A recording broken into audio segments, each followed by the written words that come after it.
அந்த கப்பல் வந்து மலேசியா மற்றும் இந்தோனேஷியா ஆகிய நாடுகளை கடந்து இந்து சமுத்திரத்துக்குள்ள என்டர் ஆகி இருக்கு. அமெரிக்கா ஈரானுக்கு எதிரான தாக்குதலை இந்த கிழமையே துவங்கும். இந்த போர்ட் ஆஃப் பீஸினுடைய தலைவராக டொனால்ட் ட்ரம்ப் இருப்பார். முஸ்லிம்ஸ்களுக்கு மட்டும்தான் பலஸ்தீனுக்குள்ள அடிச்சு கொண்டு இருக்காங்களா அப்படின்னு சொல்லி பார்த்தோம்னா இல்ல, கிறிஸ்தவர்களினுடைய அடையாளத்தை அழிக்கிற வேலைகளையும் ஜியோனிஸ்டுகள் வந்து இஸ்ரேலுக்குள்ள செஞ்சு கொண்டு இருக்காங்க. ஹமாஸினுடைய PIJ பலஸ்தீனியன் இஸ்லாமிக் ஜிஹாத் அமைப்பு இந்த போர்ட் ஆஃப் பீஸ் சம்பந்தமா என்னென்ன விடயங்களை சொல்றாங்க அப்படின்னு சொன்னா, மீண்டும் அந்த யுத்தம் தொடங்கக்கூடிய சகல ஏற்பாடுகளையும் அமெரிக்கா செஞ்சு கொண்டு இருக்காங்க. அதை பார்க்கக்குள்ள நமக்கு எது ஞாபகம் வருது அப்படின்னு சொன்னா, அலிபாபாவும் 40 திருடர்களும் அப்படின்னு சொன்ன மாதிரி கரிச்சாட்டிக்கு பூனை பாதுகாப்பா அப்படிங்கிற மாதிரி தான் ஹமாஸ் தோத்துட்டாங்களா இந்த யுத்தத்திலே. ஹமாஸ் இன்னும் பலமாக காசாவுக்குள்ள தொடர்ச்சியாக இருந்து கொண்டிருக்காங்க. ஹமாஸ 100% அழிக்கணும் அப்படின்னு சொல்லி போட்டு காசாவுக்குள்ள இஸ்ரேல் என்டர் ஆனாங்க. 7 நாளையில ஹமாஸ அழிப்போம், தட்டுவோம், தூக்குவோம், வந்துக்கே இருப்போம் அப்படின்னு சொல்லி போட்டு காசாவுக்குள்ள நெட்டன்யாகும் அவர்களினுடைய தோழர்களும் என்டர் ஆகி படாத பாடுபட்டு இன்றைய நாளுக்குரிய காணொலியை பார்க்க வந்திருக்கிற அனைவரையும் வரவேற்கிறேன். இன்றைய நாளை பொறுத்த வரைக்கும் உலகளாவிய ரீதியிலே என்னென்ன முக்கியமான அரசியல் மாற்றங்கள் இடம்பெற்றிருக்கு அப்படிங்கிற சம்பந்தமா இந்த வீடியோல பார்க்க போறோம். இப்படி உலகத்துல நடக்கிற முக்கியமான அரசியல் நிகழ்வுகள், அரசியல் மாற்றங்கள் எல்லாத்தையுமே நீங்க டெய்லி நீங்க தெரிஞ்சு கொள்ளணும் அப்படின்னு சொன்னா, உங்களுடைய நண்பர்களுக்கிட்ட நீங்க பேசுற மாதிரி, உங்களுடைய உற்றார் உறவினர்களுக்கிட்ட ஃபெமிலியா நீங்க ஒன்னா கூடி பேசிக்கி இருக்கும் பொழுது சில விடயங்களை நீங்க தெரிஞ்சு கொள்வீங்க. அந்த அடிப்படையில நாம பேசலாம். அதுக்கு நீங்க பண்ண வேண்டிய ஒரே ஒரு வேலை, இதுவரைக்குமே நம்மளுடைய சேனலை ஃபாலோ பண்ணல, சப்ஸ்கிரைப் பண்ணல அப்படின்னு சொன்னா பண்ணிக்கொள்ளுங்க. ஏன்னா இது போன்ற தகவல்கள் எல்லாமே சிம்பிளா நீங்க தெரிஞ்சு கொள்றதுக்கு. அந்த அடிப்படையில இன்னைக்கு முதலாவது விடயம் என்ன அப்படின்னு சொன்னா, கிரீன்லாண்டை அமெரிக்கா கைப்பற்றதுக்கு இருக்காங்க. அதுக்கான எல்லா வகையான நடவடிக்கைகளையும் அமெரிக்கா செஞ்சு கொண்டு வராங்க. இதுக்குரிய முக்கியமான காரணமாக பலர் சொல்லிக் கொண்டிருந்த காரணம் நீங்களும் கேள்விப்பட்டிருப்பீங்க. சைனாவினுடைய வர்த்தக போக்குவரத்து பாதை ஆர்டிக்ல இருக்கிற, அதாவது உலகத்தின் மேல் பகுதியில இருக்கிற பனிப்பாறைகள் உருகுவதன் காரணத்தால இப்ப வந்து கப்பல் போக்குவரத்துக்களை இலகுவாக செய்யலாம். இதை இப்ப சைனா செய்ய போகுது. அது மட்டும் இல்லாம கடந்த 15 ஆண்டுகளாக சைனா இந்த பனிப்பாறைகள் உருகுவதை தொடர்ந்து இதால கப்பல் போக்குவரத்துகள் செய்யறதுக்குரிய தொடர்ச்சியான கப்பல் போக்குவரத்துகள், வர்த்தக கப்பல் போக்குவரத்துகள் செய்வதற்குரிய அனைத்து வேலைகளையும் செஞ்சு கொண்டு வராங்க. இதனாலதான் சைனாவினுடைய ஆதிக்கத்தை குறைப்பதற்காகத்தான் கிரீன்லாந்து அமெரிக்கா கைப்பற்ற போகுது அப்படிங்கிறத அமெரிக்காவினுடைய சில வட்டாரங்களும் சொல்லி இருந்தாங்க. அதே போன்ற பல ஊடகவியலாளர்கள் சொல்லி கொண்டிருந்தாங்க. இதுக்கு இன்னைக்கு சைனா முக்கியமான அறிக்கை ஒன்று வெளியிட்டு இருக்காங்க. என்ன அப்படின்னு சொன்னா, அமெரிக்காவினுடைய வேலையை பார்க்கட்டும், சைனாவினுடைய வேலையை பார்க்கும். கிரீன்லாண்டை அமெரிக்கா ஆக்கிரமிக்கிறதுக்கு சைனாவினுடைய பெயரை ஒரு பொழுதும் இனி பயன்படுத்த கூடாது அப்படிங்கிற ஒரு பகிரங்கமான எச்சரிக்கையை சைனா அமெரிக்காவுக்கு வச்சிருக்காங்க அப்படின்னு சொல்லலாம். இதுதான் இன்னைக்கு ஐரோப்பிய ரீதியில் அமெரிக்கா சைனா மேற்கத்திய வெஸ்டர்ன் சைட்ல நடந்திருக்கிற மிக முக்கியமான ஒரு விடயமாக இந்த சப்ஜெக்ட் இருக்கு அப்படின்னு சொல்லலாம். ஓகே, இது இப்படி இருக்கக்குள்ள அடுத்தது இன்னைக்கு பெரிய அளவுல பேசப்பட்டு கொண்டிருக்கிற விடயம், காசாவினுடைய போர்ட் ஆஃப் பீஸ், அமைதிக்கான நிர்வாக குழு. அதாவது காசாவை யாரு நிர்வகிக்கிற, என்ன முதற்கட்ட யுத்த நிறுத்தம் நடந்து முடிஞ்சு ஹமாஸும் உடல்களை கொடுக்கறதும் பணைய கைதிகளை கொடுக்கறது, அதுக்குரிய வேலைகள் எல்லாத்தையும் ஹமாஸ் பெர்ஃபெக்டா செஞ்சிட்டாங்க. அந்த அடிப்படையில் அமெரிக்கா தான் இந்த யுத்த நிறுத்தத்தை கொண்டு வந்து, சோ அமெரிக்கா தான் இப்ப 2ஆம் கட்டத்துல ஒரு போர்ட் ஆஃப் பீஸ் நாங்க உருவாக்குவோம் அப்படின்னு சொல்லியிருந்தாங்க. இப்ப அந்த போர்ட் ஆஃப் பீஸ் சம்பந்தமான பேச்சுக்கள் அடிபட்டு கொண்டு வருது. இன்னும் உருவாக்கப்படல, அடிபட்டு கொண்டு வருது. இதுக்குரிய முக்கியமான நிபந்தனைகளையும் அமெரிக்கா வெளியிட்டு இருக்காங்க. என்ன அப்படின்னு சொன்னா, இந்த போர்ட் ஆஃப் பீஸ்ல காசாவினுடைய நிர்வாக குழுவுல அங்கம் வகிக்க விரும்புற நாடுகள் வந்து $1 பில்லியன் அமெரிக்க டாலரை இந்த போர்ட் ஆஃப் பீஸுக்கு கொடுக்கணும் அப்படின்னு சொல்லியிருக்காரு. நான் அது எங்க கொடுப்படுது அப்படிங்கறத நான் சொல்ல வரேன். அது மட்டும் இல்லாம இந்த போர்ட் ஆஃப் பீஸ்ல வந்து ஒரு நாடு 3 வருடங்களுக்கு மட்டுமே உறுப்புரிமை கொண்ட நாடாக இருக்கும். இப்ப வந்து 2026ல இந்த போர்ட் ஆஃப் பீஸ் காசாவை நிர்வகிக்கிற குழு ஆரம்பிக்கப்பட்டிருந்துச்சு அப்படின்னு சொன்னா 26, 27, 28 வரைக்கும் முடியும் வரைக்கும் மட்டும்தான் நீங்க இந்த போர்ட் ஆஃப் பீஸ்ல வந்து உறுப்புரிமையா இருக்கலாம். 3 வருஷம் தான் ஒரு நாடு உறுப்புரிமையாக இருக்கலாம், மேக்சிமமா அவ்வளவுதான். ஆனா குறிப்பிட்ட ஒரு சில நாடுகளுக்கு இதுல விதிவிலக்கு இருக்கு. அதாவது ஆரம்ப வருடத்திலேயே வந்து $1 பில்லியன் பணத்தை போர்ட் ஆஃப் பீஸுக்கு நீங்க கொடுத்தீங்க அப்படின்னு சொன்னா நிரந்தர உறுப்புரிமையாக உங்களை ஆக்குவதற்குரிய பரிசீலனைகளை நாங்க செய்வோம் அப்படின்னு சொல்லி யாரு சொல்லியிருக்கா? அமெரிக்கா சொல்லியிருக்கா. இங்கதான ஒரு பிரச்சனை ஒன்று இருக்கு. என்ன அப்படின்னு சொன்னா, இந்த போர்ட் ஆஃப் பீஸுக்கு வந்து ஐரோப்பிய நாடுகளும் பாரத்துக்கு இருக்காங்க. இதுல ஐரோப்பிய நாடுகளினுடைய முக்கியமான தலைவர்கள் இந்த போர்ட் ஆஃப் பீஸுக்கு கடுமையான எதிர்ப்பை வெளியிட்டு இருக்காங்க.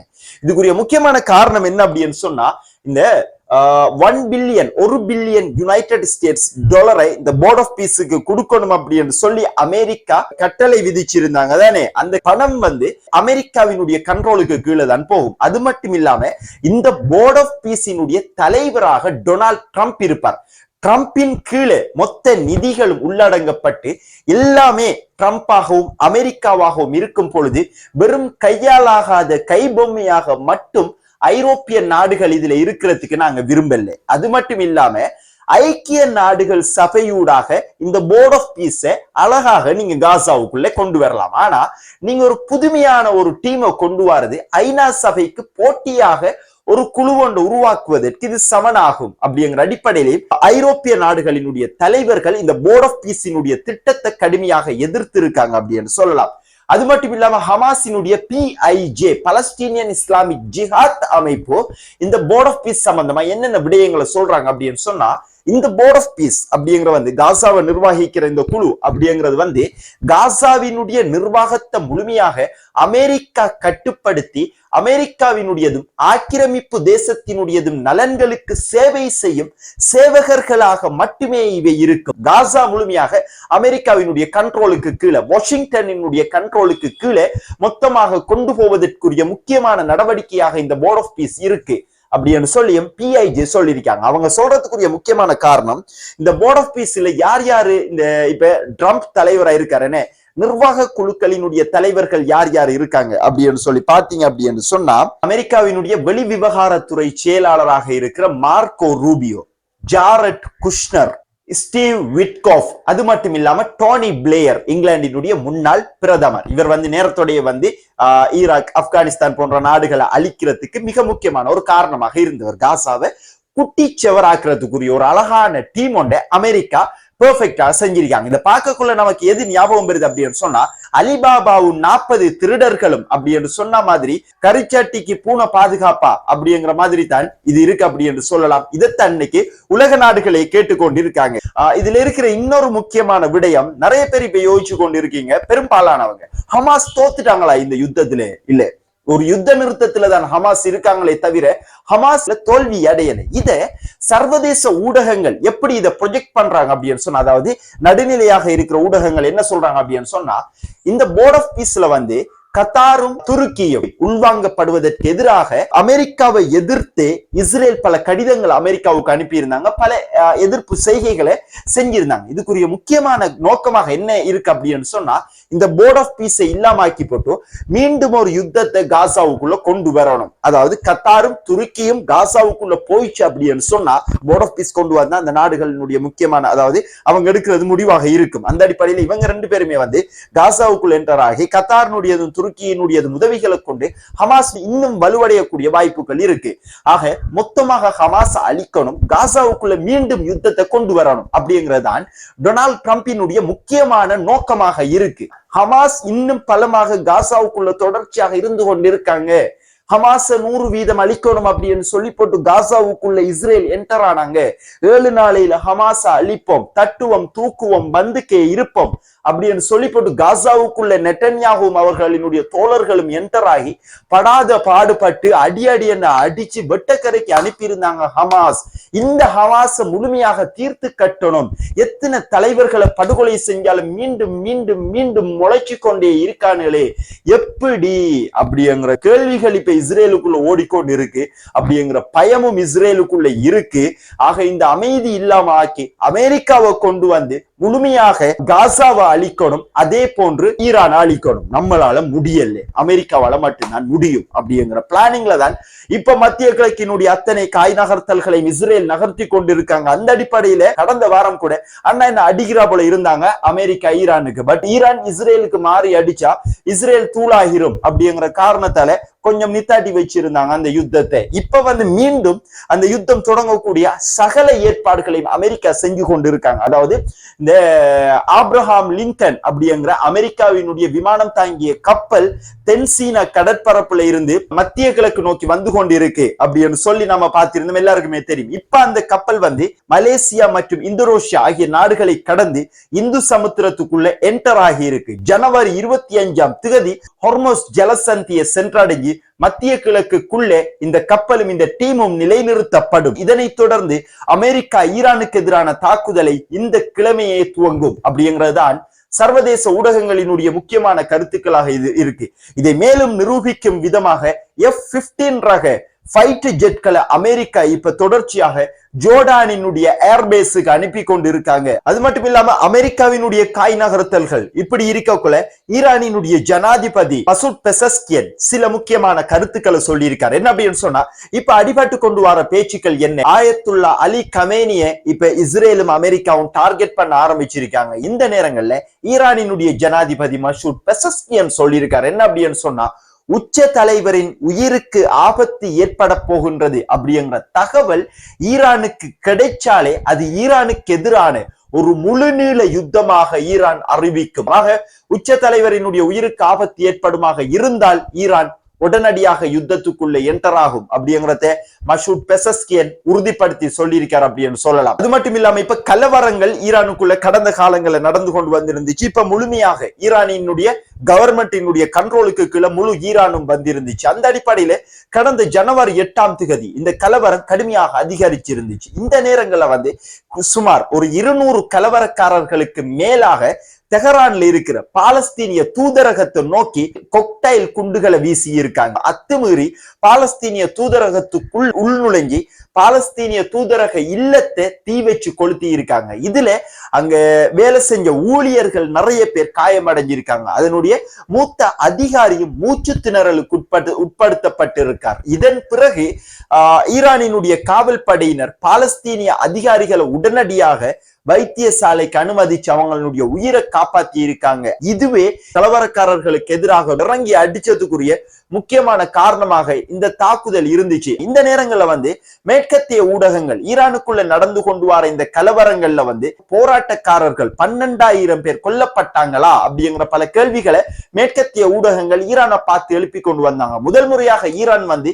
12,000 பேர் கொல்லப்படல, அதை விட குறைய பேர் தான் கொல்லப்பட்டிருக்காங்க அப்படிங்கிறத ஈரான் சொல்லியிருக்காங்க. அதாவது ஈரான் சொல்லியிருக்காங்க என்ன அப்படின்னு சொன்னா, 12,000 பேர் அப்படி எல்லாம் இல்ல, 5,000 பேர் கொல்லப்பட்டிருக்காங்க. அதுல 500 பாதுகாப்பு துறையை சேர்ந்த உத்தியோகத்தர்களும் இந்த ரியோட்டஸ் கலவரக்காரர்களால கொல்லப்பட்டிருக்காங்க. 4,500 பேர் ஒரு 12-13 நாள் ஒரு 2 கிழமை நடந்த கலவரங்கள்ல கொல்லப்பட்டு இருக்காங்க அப்படின்னு சொன்னா எவ்வளவு பெரிய ஒரு கலவரமாக இது இருந்திருக்கும். எப்படி இந்த கலவரத்தை ஈரான் கவர்மெண்ட் அடக்கி இருப்பாங்க அப்படிங்கறத நம்ம கொஞ்சம் யோசிச்சு பார்க்கணும். அந்த அடிப்படையில் இன்னைக்கு லோரஸ்தான் மாகாணத்தில இந்த கலவரம் கடுமையாக வெடிச்ச ஒரு மாகாணமா இருந்துச்சு ஈரானினுடைய. அந்த இடங்கள்ல வந்து IRGC குதுஸ் படை பிரிவு களம் நுழையப்பட்டிருக்காங்க. அது மட்டும் இல்லாம இன்னைக்கும் பொதுமக்கள் வழங்கின தகவல்களின் அடிப்படையில 300க்கும் மேற்பட்ட கலவரக்காரர்களினுடைய தலைவர்கள், திட்டமிடல் தலைவர்கள் ஈரானினுடைய IRGC குதுஸ் படை பிரிவால காவல்துறையினரால கைது செய்யப்பட்டிருக்காங்க. ஈரானினுடைய நிலவரங்கள் இப்ப கலவரங்கள் எல்லாமே சுமூகமாக இருக்கிற நேரங்கள்ல இப்ப இஸ்ரேலை பொறுத்த வரைக்கும் முஸ்லிம்ஸ்களுக்கு மட்டும்தான் பலஸ்தீனுக்குள்ள அடிச்சு கொண்டு இருக்காங்களா அப்படின்னு சொல்லி பார்த்தோம்னா இல்ல, கிறிஸ்தவர்களினுடைய அடையாளத்தை அழிக்கிற வேலைகளையும் ஜியோனிஸ்டுகள் வந்து இஸ்ரேலுக்குள்ள செஞ்சு கொண்டு இருக்காங்க. அந்த அடிப்படையில ஜெருசலம்ல இருக்கிற திருச்சபை தலைவர்கள் எல்லாருமே ஒன்று சேர்ந்து இப்படி ஒரு அறிக்கையை வெளியிட்டு இருக்காங்க. என்ன அப்படின்னு சொன்னா, ஜியோனிஸ்ட் கிறிஸ்டியன் அப்படிங்கிற பேர்ல கிறிஸ்தவர்களினுடைய பிழையான சீர்திருத்தங்கள் கிறிஸ்டியன்ஸுக்குள்ள உருவாக்கப்பட்டிருக்கு. இதை வந்து ஜியோனிஸ்ட் கிறிஸ்டியன்ஸ் உருவாக்கி இருக்காங்க. ஆனா திருச்சபையினுடைய தலைவர்களால மட்டும்தான் சீர்திருத்தங்கள் ஏற்படுத்தப்பட வேண்டுமே தவிர ஜியோனிஸ்டுகளால இல்லை. இதுக்கு அர்த்தம் என்ன அப்படின்னு சொன்னா, ஜியோனிஸ்டுகள் வந்து கிறிஸ்தவர்களினுடைய சட்ட திட்டங்களை மாற்றுவதற்குரிய வேலைகளை செஞ்சு கொண்டு வராங்க. இயேசு கிறிஸ்து பிறந்த மண்ணாகவும் வளர்ந்த மண்ணாகவும் துன்பப்பட்ட மண்ணாகவும் உயிர்த்தெழும் மண்ணாகவும் பாலஸ்தீனமே இருந்து கொண்டிருக்கு. இதுல கிறிஸ்தவர்களினுடைய திருச்சபை சட்டங்களை மாற்றுவதற்கு ஜியோனிஸ்டுகளுக்கு எந்த அதிகாரமும் கிடையாது. ஜியோனிஸ்டுகளுக்கு எதிராக இவ்வாறான அறிக்கையை வெளியிட்டு இருக்கிறது ஜியோனிஸ்டுகள் அப்படிங்கிறவங்க வந்து கிறிஸ்டியன்ஸா இருக்கலாம், முஸ்லிம்ஸா இருக்கலாம், இந்த உலகத்தில அவர்களினுடைய சட்ட திட்டங்கள் மட்டுமே இருக்கணும். கிறிஸ்தவர்களினுடைய சட்டங்களோ, முஸ்லிம்ஸ்களினுடைய சட்டங்களோ, ஏனைய மதத்தவர்களினுடைய சட்டங்களோ துளியும் இஸ்ரேல் மதிக்க மாட்டாது. அத்தனையையும் மாற்றுவதற்குரிய வேலைகளையே இஸ்ரேல் செஞ்சு கொண்டிருக்காங்க. மென்டலிஸ்டுகள் செய்யற வேலையை இஸ்ரேல் செஞ்சு கொண்டிருக்காங்க அப்படின்னு சொல்லலாம். அதைத்தான் இன்னைக்கு நாம சொல்லல, கிறிஸ்தவ பாதிரியார் இன்னைக்கு சொல்லியிருக்காங்க ஜெருசலத்தினுடைய. அந்த அடிப்படையில இன்னைக்கு வந்திருக்கிற முக்கியமான தகவல்கள் எல்லாத்தையுமே ஒன்று சேர்த்து இந்த வீடியோல நம்ம உங்களுக்காக வழங்கியிருக்கோம். அது மட்டும் இல்லாம ஒவ்வொரு வீடியோக்களையும் நமக்கு தொடர்ச்சியான ஆதரவை நீங்க வழங்கி கொண்டு இருக்கீங்க. உங்களுடைய பின்னூட்டல்களை தொடர்ச்சியாக வழங்கி கொண்டு இருக்கீங்க. வழங்கி கொண்டு இருக்கிற எல்லாருக்குமே என்னுடைய மனமார்ந்த நன்றிகளையும் இந்த இடத்துல நான் சொல்லிக் கொள்றேன். தொடர்ச்சியாக உங்களினுடைய ஆதரவு நம்மளுடைய சேனலை வலுவடைய வைக்கும். வரும் காலங்களில் நம்மளுடைய சேனல் ஒரு ஸ்திரமான தன்மைக்கு கொண்டு போவதற்கு உங்களுடைய ஆதரவு அப்படி என்பது இன்றியமையாத ஒன்றாக இருக்கு அப்படி என்று சொல்லிக்கொண்டு தொடர்ந்து உங்களுடைய ஆதரவை எதிர்பார்த்தவனாக நாளைய வீடியோல சந்திக்கலாம். மிக்க நன்றிகள்.